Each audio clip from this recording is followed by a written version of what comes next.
Hello, good morning. I'm doctor రఘువీర్ Chandra, MD general medicine. ఈరోజు in general steroid and in relation to covid ఆ topic మీద మాట్లాడదాం అనుకుంటున్నాను. ఇప్పుడు మనకు స్టెరాయిడ్ అనగానే మామూలుగా ఎక్కువ మంది గుర్తొచ్చేది బాడీ బిల్డింగ్ కోసం వాడతారు, నొప్పులు తగ్గించడానికి వాడతారు. ఇలా అందరికీ ఆ ఇండికేషన్స్ గుర్తొస్తాయి. అసలు స్టెరాయిడ్స్ అంటే ఏమిటి? స్టెరాయిడ్స్ అనేవి మన బాడీలో కూడా మనకు స్టెరాయిడ్స్ ఉంటాయి. 3 రకాల స్టెరాయిడ్స్ ఉంటాయి. ఒకటి గ్లూకోకార్టికాయిడ్స్, మినరలోకార్టికాయిడ్స్, ఇంకొకటి రిప్రొడక్టివ్ స్టెరాయిడ్స్. గ్లూకోకార్టికాయిడ్స్ అనేవి మనం రెగ్యులర్గా మీరు వింటున్న డెక్సామిథజోన్, బీటామిథజోన్, ప్రెడ్నిజోలోన్, ఇవన్నీ ఎక్కువ గ్లూకోకార్టికాయిడ్ యాక్టివిటీ కలిగి ఉంటాయి. ఈ బాడీలో ఈ 3 స్టెరాయిడ్స్ కూడా కిడ్నీ పైన అడ్రినల్స్ అని ఒక్కొక్క కిడ్నీ పైన ఒక్కొక్కటి చిన్న triangular and semi oval shape glands ఉంటాయి. దాంట్లో గ్లాండ్లో within the gland there will be 3 zones. Okay, zona glomerulosa అని, జోనా రెటికులారిస్ అని, అలా 3 జోన్స్ ఉంటాయి. దాంట్లో మనకు ఆ ఒక్కొక్క జోన్ నుంచి ఒక్కొక్క స్టెరాయిడ్ వస్తుందన్నమాట. ఈ గ్లూకోకార్టికాయిడ్స్ అనేవి ఏంటంటే మనకు బాడీలో గ్లూకోజ్ మెటబాలిజం, బీపీ మెయింటెనెన్స్, తర్వాత ఇమ్యూన్ సిస్టమ్ మాడిఫికేషన్, తర్వాత మజిల్ ఇంటిగ్రిటీ, సెల్ మెంబ్రెయిన్ కాపాడడానికి, వీటన్నిటికీ గ్లూకోకార్టికాయిడ్స్ యూజ్ అవుతాయి. రిప్రొడక్టివ్ స్టెరాయిడ్ మేల్ అండ్ ఫీమేల్లో డిఫరెంట్గా ఉంటాయి. వాటికి సంబంధించిన ఫంక్షన్స్, లిబిడో గురించి కానీ, సెక్సువల్ క్యారెక్టర్స్ గురించి కానీ ఇవి మెయిన్ రోల్ ప్లే చేస్తాయి. తర్వాత మినరలోకార్టికాయిడ్స్ అనేవి మెయిన్గా sodium, potassium and blood pressure, వీటిని మానిటర్ చేస్తూ ఉంటాయి అన్నమాట. వాటికి వేరే వాటితో సంబంధం ఉండదు. ఓన్లీ బీపీ రిలేటెడ్ వాటికే ఎక్కువగా ఇవి కిడ్నీ పైన పనిచేస్తూ ఉంటాయి. కిడ్నీ అడ్రినల్ యాక్సిస్ అన్నమాట ఇది. ఓకే, ఇవి మనకు బాడీలో ఉన్న స్టెరాయిడ్స్. బాడీలో ఇన్హరెంట్గా అందరికీ స్టెరాయిడ్స్ ఉంటాయి. ఇప్పుడు మనం బయట నుంచి స్టెరాయిడ్ ఎప్పుడు ఇవ్వాల్సి వస్తుంది అనేది ఒకటి మనం చూసుకోవాలి. స్టెరాయిడ్ బయట నుంచి మనం ఇవ్వాల్సి ఎప్పుడు వస్తుంది అని అంటే, మన ఇమ్యూన్ సిస్టమ్ కనుక ఒక రెగ్యులేషన్ లేకుండా ఫంక్షన్ చేస్తూ ఉందనుకోండి, దాన్ని రెగ్యులేట్ చేయడానికి మనం ప్రైమరీగా వాడే ఒక డ్రగ్ స్టెరాయిడ్. అలా కాకుండా మనకి ఇంకా చాలా ఇమ్యూనో మాడ్యులేటర్స్ ఉంటాయి. కాకపోతే ఏంటంటే అన్నిటికంటే కూడా ఫాస్ట్గా యాక్ట్ చేసేది స్టెరాయిడ్, అండ్ కొంచెం లిమిటెడ్లో ఇమ్యూన్ సప్రెషన్ చేసేది కూడా స్టెరాయిడే. వేరే ఇమ్యూనిటీ మాడ్యులేటర్స్ అనేవి వాటి యాక్షన్ అనేది రావడానికి కొంచెం టైం పడుతుంది. కొన్నిట్లో ఏమవుతుందంటే మనకి కాంప్లికేషన్స్ కొంచెం ఎక్కువగా ఉండే అవకాశం ఉంటుంది అనమాట. They are more specific. Suppose rituximab ఇట్లాంటివి తీసుకుంటే మోర్ లింఫోసైట్ స్పెసిఫిక్. అట్లా కాకుండా బెవాసిజుమాబ్ సపోజ్ ఇంటెస్టినల్ మ్యాలిగ్నెన్స్కి దీనికి CD52 అని ఉంటుంది, దానికి స్పెసిఫిక్. CD38 ఉంటుంది, దానికి స్పెసిఫిక్. ఈ స్పెసిఫిక్ ఫంక్షన్స్ ఉండడం వల్ల ఏంటంటే ఆ సెల్స్ అన్ని కంప్లీట్గా డిప్లీట్ అయిపోతాయి అనమాట. అంటే ఆ సెల్స్ కంప్లీట్గా బాడీ నుంచి ఎలిమినేట్ అయిపోతాయి. కానీ స్టెరాయిడ్స్ అలా కాదు. ఇవి ఏంటంటే ఇట్స్ లైక్ ఒక కంబైన్ ఎఫెక్ట్ ఉంటుందన్నమాట, అండ్ ఫాస్ట్గా ఉంటుంది ఎఫెక్ట్. తర్వాత వాటిని ట్యాపర్ చేయడం ఈజీ. ట్యాపరింగ్ అంటే ఏంటంటే స్టెరాయిడ్ మనకు ఇవ్వడం ఎంత ముఖ్యమో వాటిని ఆపేయడం కూడా అంతే ముఖ్యం అనమాట. ఇది ఎక్కువ డోస్లో ఇచ్చినా త్వరగా ఆపేయకపోయినా కూడా వాటి సైడ్ ఎఫెక్ట్ బాడీలో ఉంటాయన్నమాట. ఇప్పుడు మనకు ఏ డిసీజెస్కి స్టెరాయిడ్స్ వాడతారో ఫస్ట్ చూసుకుందాం.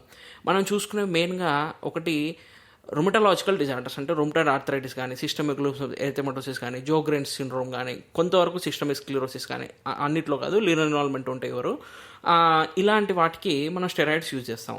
తర్వాత ఇంకొకటి బ్రాంకియల్ ఆస్తమా, దీంట్లో ఎక్కువగా వాడతాం. తర్వాత IBD అని ఇన్ఫ్లమేటరీ బోవెల్ డిసీజ్ అని ఉంటుందన్నమాట. ఇన్ఫ్లమేటరీ బోవెల్ డిసీజ్లో వాళ్ళకు డయేరియా వస్తుంది. డయేరియాతో పాటు బ్లడ్ లీక్ అవుతుంది అనమాట. అంటే ఇంటెస్టైనల్, అంటే పేగు లోపల ఉన్న మ్యూకోజా, పేగుపూత వ్యాధి అని అంటారు అనమాట. దానికి స్టెరాయిడ్స్ వాడతారు. ఇవన్నీ మెయిన్ ఇండికేషన్స్ ఆఫ్ స్టెరాయిడ్స్ ఇంతకుముందు. అలా కాకుండా కొన్ని లంగ్ డిసీజెస్ కూడా స్టెరాయిడ్ వాడతారు. వాటిని ఇంటర్స్టిషియల్ లంగ్ డిసీజెస్ అని అంటారు. కొందరికి 6 months ఇస్తారు, కొందరికి 3 months ఇస్తారు, కొందరికి 1 month ఇస్తారు. ఇలాంటి వాటికి వాడతారు. అలా కాకుండా brain and spinal cord demyelinating diseases కూడా మనం స్టెరాయిడ్స్ అనేది ఖచ్చితంగా ఇస్తామన్నమాట. ఎనీ పేషెంట్ బీపీ తక్కువ ఉంటుంది, సపోజ్ HIV పేషెంట్ ఉన్నారనుకోండి, బీపీ తక్కువ ఉంటుంది, షుగర్ తక్కువ ఉంటుంది, పేషెంట్ బాగా వీక్ ఉన్నాడు, అప్పుడు వాళ్ళకి ఏంటంటే ఈ మెటబాలిక్ స్టెరాయిడ్స్ అనేవి వాళ్ళకు వేరే మెడిసిన్ ఉంటుంది, ఆండ్రలోన్, టెనాండ్రలోన్ అట్లా ఉంటాయి. అవి ఏంటంటే మనకు అవి vigour and vitality of the HIV patient, అంటే vigour and vitality of the weak పేషెంట్కి అది కూడా వన్ ఆఫ్ ద ఇండికేషన్ అనమాట. ఇలా డిఫరెంట్ ఇండికేషన్స్లో ఇంతకుముందు స్టెరాయిడ్ వాడేవాళ్ళం. ఇప్పుడు కామన్ పీపుల్, అంటే నార్మల్ పీపుల్ అటెన్షన్ స్టెరాయిడ్ ఎందుకు ఇంతలా డ్రా చేస్తుంది అంటే కనుక, మనకు ఈ కోవిడ్ అనేది మామూలుగా మనకు ఇంతకుముందేమో ఈ అన్ని డిసీజెస్ ఎవరికి చూసినా కానీ ఇంట్లో ఒకరికో ఇద్దరికో వచ్చేవి, ఊర్లో చూసుకుంటే 100 మందికి వచ్చేవి. ఇప్పుడు అలా కాదు, చాలామందికి తక్కువ టైంలో ఎక్కువ మంది పేషెంట్స్ రావడంతో everybody is very interested what is the treatment that being given, A treatment ఇస్తున్నారు, ఎప్పుడు ఇస్తున్నారు అన్నదానికి. దానికి తోడు షార్ట్ టైంలో patient attention and public awareness రావడం కోసం ఈవెన్ న్యూస్ ఛానల్స్లో దీంట్లో విపరీతమైన ఇన్ఫర్మేషన్ అనేది ఫ్లడ్డింగ్ అవడం వల్ల మనకేంటంటే కొంతవరకు ఇన్ఫర్మేషన్ చేరుతున్నా కూడా there are so many differences in different opinions about doctors కానీ లేకపోతే డిఫరెంట్ రికమెండేషన్స్ కానీ వీటితో ఏంటంటే there is a lot of confusion. So I want to tell my view which I have learned from some journals or AIIMS and PGI recommendations in India, ICMR recommendations, what we practice. నేను ఒకసారి చెప్పదలుచుకుంటున్నాను.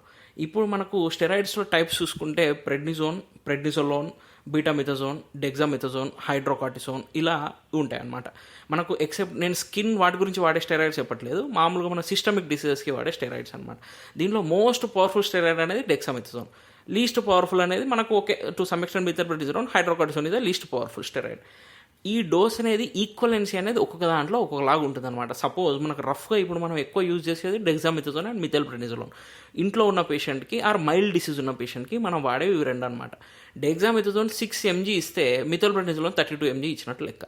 ఇప్పుడు మనకు ఈ doses అవన్నీ కూడా మనకు prescribed ఫార్మాట్లో ఏ పేషెంట్కి అవసరం ఉన్నప్పుడు ఎంత పెట్టాలి అనేవి మనకు సిఆర్పి లెవెల్స్ పైన, సాచురేషన్ లెవెల్స్ పైన, డే ఆఫ్ ఫీవర్ పైన ఆఫ్టర్ 5 days తర్వాత మాత్రమే వాడినప్పుడు మనకు సెకండ్ వీక్ ఆఫ్ కోవిడ్ అనేది లిటిల్ ఇమ్యూనోమాడ్యులేటరీ యాక్టివిటీ అనేది మనకు కావాలన్నమాట.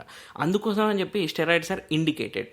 ఒకవేళ మనకు వన్స్ న్యూమోనియా ఫల్మినెంట్కి వచ్చిన తర్వాత ఆ న్యూమోనియా వేరే భాగాలకు స్ప్రెడ్ కాకుండా, లంగ్లో సపోజ్ లోవర్ జోన్కి వచ్చింది, మిడ్ జోన్కి రాకుండా మనకు స్టెరాయిడ్స్ కూడా యూజ్ చేసుకోవచ్చు. దీస్ ఆర్ ద గ్రాస్గా ఇండికేషన్స్ ఆఫ్ స్టెరాయిడ్స్ అనమాట. ఫస్ట్ 5 daysలో ఎట్టి పరిస్థితుల్లో యూజ్ చేయకూడదు. తర్వాత డోస్ అనేది based on the body weight and CRP levels, temperature డాక్టర్తో ఫిక్స్ చేయబడాలి. డోసింగ్ కూడా 2 or 3 doses దాన్ని డివైడ్ చేసి ఇస్తామన్నమాట, ఒక్క డోస్ ఇచ్చేదానికన్నా. తర్వాత టేపరింగ్ కూడా ఏంటంటే మనకు 15 days లోపల దాన్ని తీసేయడానికి ప్రయత్నం చేస్తామన్నమాట. ఇది మామూలుగా స్టెరాయిడ్ యూసేజ్. ఎలా యూజ్ చేస్తారు? మొత్తం 3 రూట్స్ ద్వారా మనం యూజ్ చేస్తాం అనమాట. ఒకటి inhalation dose. Inhalation is nothing but nebulisation అంటాం కదా, బ్యూటీ కాటన్ ఉంటుంది, అది ఇన్హలేషన్కి వాడుకోవచ్చు. లేదు అనుకుంటే కనుక ట్యాబ్లెట్స్ వాడుకోవాలంటే మనకు ఓరల్ ట్యాబ్లెట్స్ అవైలబుల్ ఉన్నాయి. ఇంజెక్షన్స్ ఏంటంటే మనకు when the patient is admitted to hospital అప్పుడు ఇంజెక్షన్స్ యూజ్ చేస్తాం అనమాట. రైట్. ఇప్పుడు జాగ్రత్తలు ఏం తీసుకోవాలి? ఇప్పుడు సపోజ్ ఇన్హలేషన్ స్టెరాయిడ్లో తీసుకున్నాం అనుకోండి, జాగ్రత్తలు ఏం తీసుకోవాలి అంటే ఆఫ్టర్ ఇన్హలేషన్ నోరు పుక్కిలిచ్చాలి. మెయిన్గా ఏంటంటే నెబులైజేషన్ లాగా అయితే అవసరం లేదు, కానీ ఓరల్ పఫ్స్ లాగా తీసుకున్నప్పుడు నోరు పుక్కిలిచ్చాలి. తర్వాత అవసరమైతే మౌత్ వాష్ రోజుకి ఒకసారి పుక్కిలిచ్చాల్సి ఉంటుంది, ఎందుకంటే సమ్ క్యాండిడా అట్లాంటి చిన్న చిన్న ఇన్ఫెక్షన్స్ నోటిపూతలాగా వస్తుందన్నమాట. దానికోసం అలా కాకుండా ఓరల్ రూట్లో తీసుకున్నప్పుడు స్ట్రిక్ట్ టైమింగ్స్ మెయింటైన్ చేయాలి. ఓకే. ఇంజెక్షన్ రూట్లో ఉన్నప్పుడు అది హాస్పిటల్ సెట్టింగ్ కాబట్టి health care workers they will take care. తర్వాత what are the side effects of steroids? ఎందుకు స్టెరాయిడ్స్ గురించి ఇంత ఇన్సిస్ట్ చేస్తున్నారు పబ్లిక్ అన్నప్పుడు మనం ఏంటంటే, ఇప్పుడు స్టెరాయిడ్స్ అనేవి లాంగ్ టర్మ్ యూజ్ చేసినప్పుడు greater than 45 days steroids use చేసినప్పుడు మనకు బాడీలో తల నుంచి కాలి గోరు వరకు ప్రతి ఆర్గాన్లో ఏదో ఒక చేంజ్ అనేది వస్తుందన్నమాట. ఫర్ ఎగ్జాంపుల్ జుట్టు తీసుకుంటే కనుక కొంచెం జుట్టు రావడం స్టార్ట్ అవుతుంది, తర్వాత ముఖం లైట్గా ఉబ్బుతుంది, తర్వాత స్కిన్ అనేది కొంచెం థిన్గా అయ్యి బ్లడ్ వెజల్స్ కనిపిస్తాయి, దట్ టీలెంజెక్టేసియాస్ అంటారు అనమాట, కొంచెం థిన్ అవుతుంది. తర్వాత మెడ దగ్గర కొంచెం వాపు వస్తుంది, దాన్ని బఫెలో హంప్స్ అంటారు అనమాట. అలా కాకుండా గైనకోమాస్టియా కూడా రావచ్చు. తర్వాత పొట్ట దగ్గర పొట్ట పెరుగుతుంది, సెంట్రల్ ఒబెసిటీ వస్తుంది, చిన్న చిన్న పర్పుల్ చారలు వస్తాయి. యాక్చువల్గా ప్రెగ్నెన్సీలో వచ్చినట్టు ఈవెన్ స్ట్రయా గ్రావిడారం లాగా మనకు ఈ స్ట్రేయస్ కూడా రావచ్చు. ఓకే. తర్వాత ఈ హెయిర్ కొంచెం అంటే సెక్షువల్ క్యారెక్టర్స్ ఉన్న హెయిర్ మార్పులకు లోన్ కావచ్చు. ఇలా చిన్న చిన్న స్కిన్ ఇన్ఫెక్షన్స్ రావచ్చు, ఫంగల్ ఇన్ఫెక్షన్స్ రావచ్చు, ఇలా ఉండొచ్చు అనమాట. అలా కాకుండా స్టెరాయిడ్స్ ఇంకా ఎక్కువ మొత్తంలో వాడినప్పుడు ఓకే ఇంటెస్టైనల్ అల్సర్స్ రావచ్చు, గ్యాస్ట్రైటిస్ అనేది అల్సర్ లాగా మారచ్చు. ఇది ulcer sometimes it may perforate. దాని తర్వాత ఇంకొకటి ఏంటంటే ఈ రీసెంట్గా మనకు చూస్తున్నాం కదా ఆస్పర్జిలోసిస్, ఇవన్నీ కూడా steroids when combined with hyperglycaemia అంటే గ్లూకోజ్ ఎక్కువ ఉండడము, కీటోసిస్, యాసిడోసిస్, ఇండస్ట్రియల్ ఆక్సిజన్, ఇలా మల్టిపుల్ రిస్క్ ఫ్యాక్టర్ కలిపినప్పుడు ఫంగల్ ఇన్ఫెక్షన్ కూడా రావచ్చు. మరి వీటన్నిటికీ పరిష్కారం ఏమిటి? పరిష్కారం ఒకటే, prescribed dose, correct timing and excellent tapering. These are the 3 key roles of correct utilisation of steroid. ఈ 3 కరెక్ట్గా వాడుకుంటే కనుక మనకు స్టెరాయిడ్ అనేది it's a weapon, otherwise it will kill us. Okay, it's a double edged sword. దాన్ని బట్టి దీన్ని కేర్ఫుల్గా యూజ్ చేసుకోవాలి. తర్వాత ఇంకా ఏదైనా కనుక మీకు డౌట్స్ కానీ ఏమైనా ఉంటే దగ్గరలో ఉన్న ట్రస్టెడ్ ఫిజిషియన్ కానీ ఒక ట్రస్టెడ్ మెడికల్ ప్రొఫెషనల్ని మీరు అప్రోచ్ కండి. Self medication of steroid is very harmful. Okay, right. Thank you.